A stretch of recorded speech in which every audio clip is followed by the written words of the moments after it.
Maintenant, qu'est-ce qu'il utilisait pour guérir dans cette contrée de Ghana? Il utilisait seulement la cola, la bougie et parfois le parfum. La cola et bougie, surtout la cola, puisque au commencement, c'est la cola. Dans l'évolution, dans le mouvement, c'est la cola et la fin, c'est la cola. Et jusque-là, dans la réalité, c'est ça.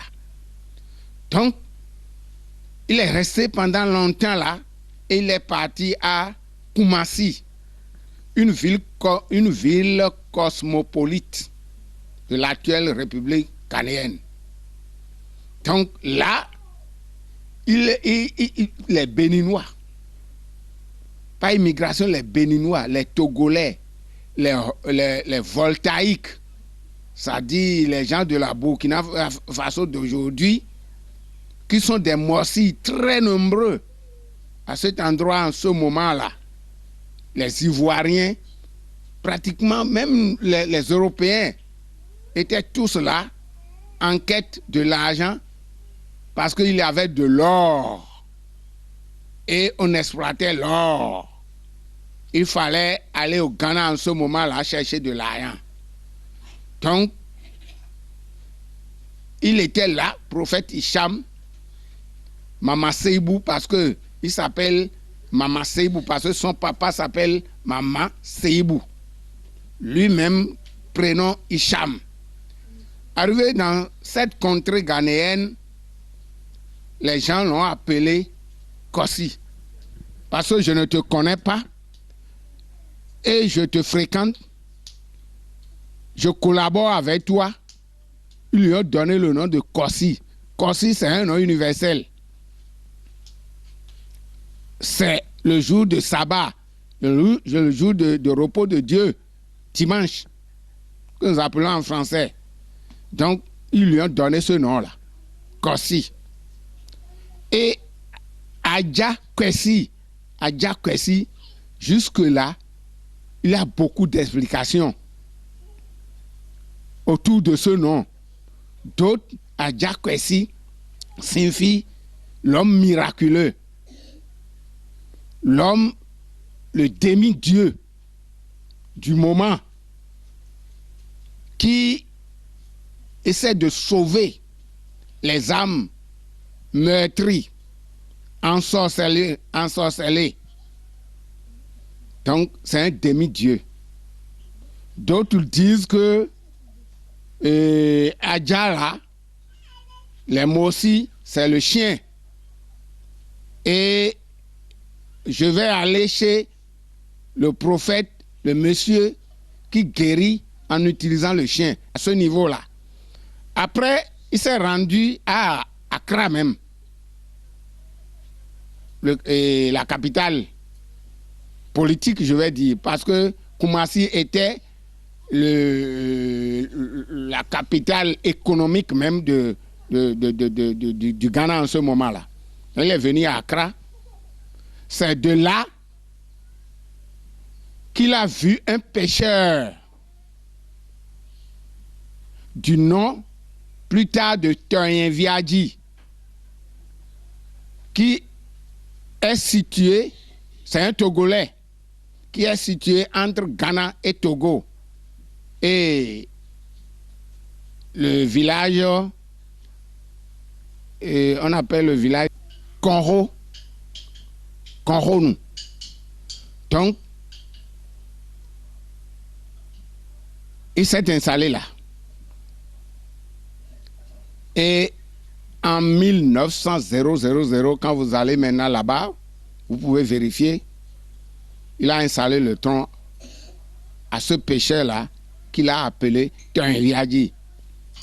Donc, c'est de là que, à partir de Toyin, le tronc s'est diversifié.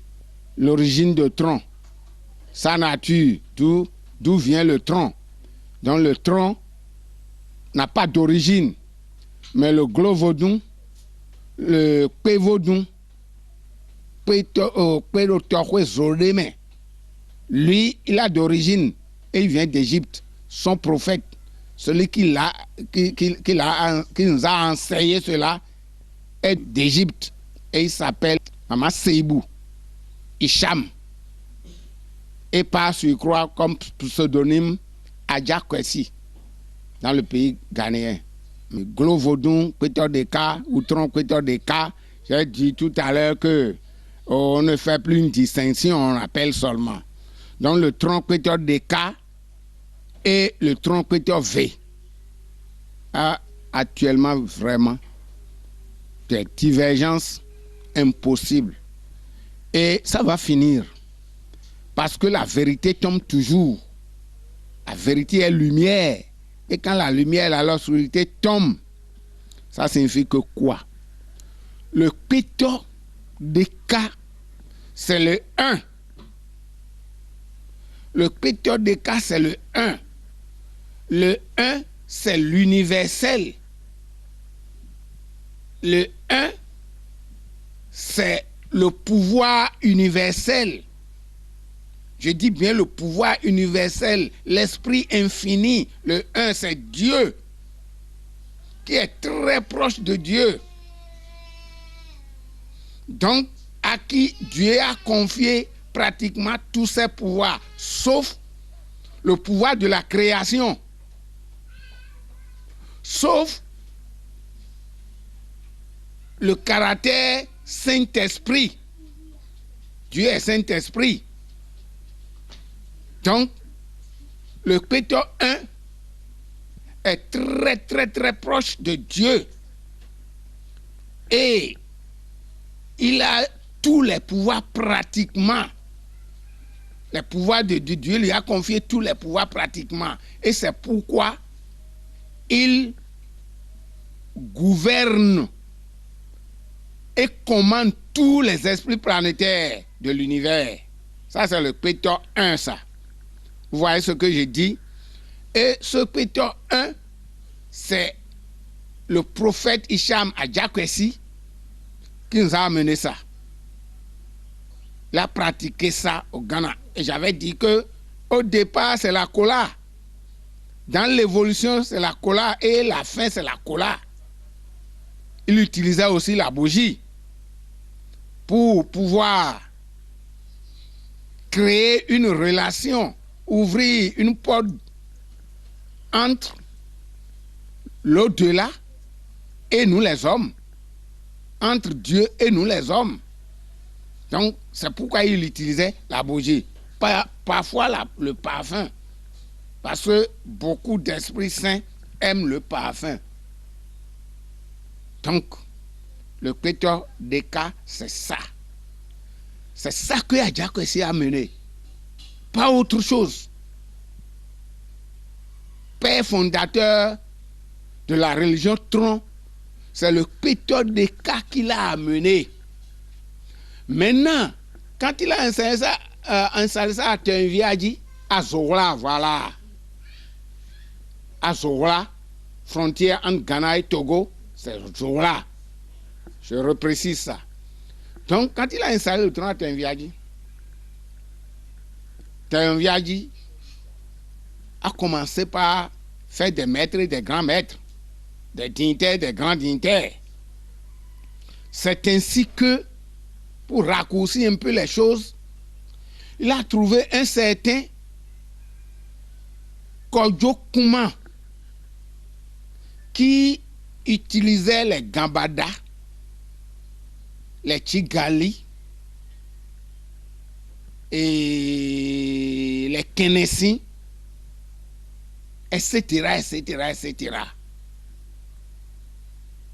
C'est lui qui utilisait ça. Et il faudrait dire qu'avant l'arrivée de Tron, pour être un peu épargné de la sorcellerie, se protéger contre la sorcellerie qui était tellement violente en ce moment, qui était le roi de la terre en ce moment, de l'Afrique en ce moment. Les gens, ils ont cherché Et ils ont trouvé les esprits tels que Gambada, Kenesin, etc., etc. Donc, lui, il était maître de ces esprits-là, qui font à la fois du bien et du mal. Vous me suivez bien? Ces esprits-là, quand vous les invoquez, ils viennent, ils vous secouent, ils rentrent dans votre corps, ils vous secouent correctement. Vous rentrez en transe avec ces esprits-là. Lui, il est parti auprès de Tenviadi. Son père spirituel, Adjak aussi, était là. Et ensemble, il a demandé le tronc et on lui a installé le tronc. Pétor de cas à l'afia.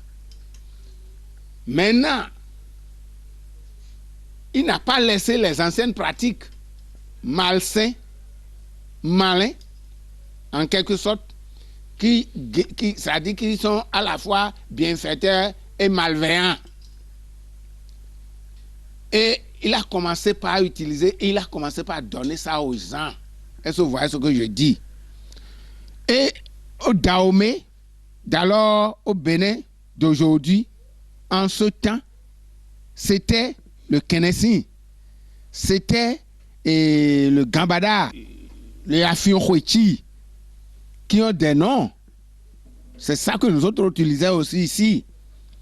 Et lorsque Tenviadi commence par donner l'esprit tronc, pétard de cas unique, ceux-là, ils font recours, certains font recours à Kodjokuma. Et ils prennent aussi ces esprits-là. Et le mélange du péto et de ces esprits-là a conduit les hommes à fonder le péto V. Donc, c'est là où vient le péto V. Kodjokuma étant un pratiquant de ces esprits qui, quand ils rentrent dans votre corps, vous met en transe directement, vous secoue correctement. L'utilisation de ces esprits avec le péto, toujours quand vous rentrez dans leur temple, vous allez voir le péto des cas simples à part. Et les autres, comme Bangré, Sakra, Konfo, Guérilla, etc., etc., ces esprits sont des dérivés de Gambada et autres là. Et quand vous rentrez aujourd'hui dans leur temple, vous allez voir le pétor, le gros vaudou à part, et les autres esprits à part. Donc, c'est là où Pétor V a pris naissance. C'est à partir de Kodjokuma. D'autres l'appellent Kofi Kuma. De toutes les façons, c'est à partir de lui que le Pétor V est né. Et fondamentalement, quand vous avez une fonction primitive, vous intégrez cette fonction primitive, non? Et cette fonction, l'intégration donne une fonction dérivée. Je dis donne une fonction dérivée. L'intégration d'une fonction primitive donne une fonction dérivée. Et ainsi de suite. Même le pétor V a été dérivé. Et aujourd'hui, on trouve pétor 8. Est-ce que vous voyez? Donc, c'est la désintégration du pétor DK qui a fait suite à pétor V, pétor 3, pétor 4 jusqu'à pétor 8 aujourd'hui. Donc, c'est ça. Le primitif demeure toujours, ça dit, l'origine demeure toujours origine. Et c'est parce qu'on a désintégré l'origine selon sa volonté que on a ces pétaux-là, surtout le pétaux V. Vraiment.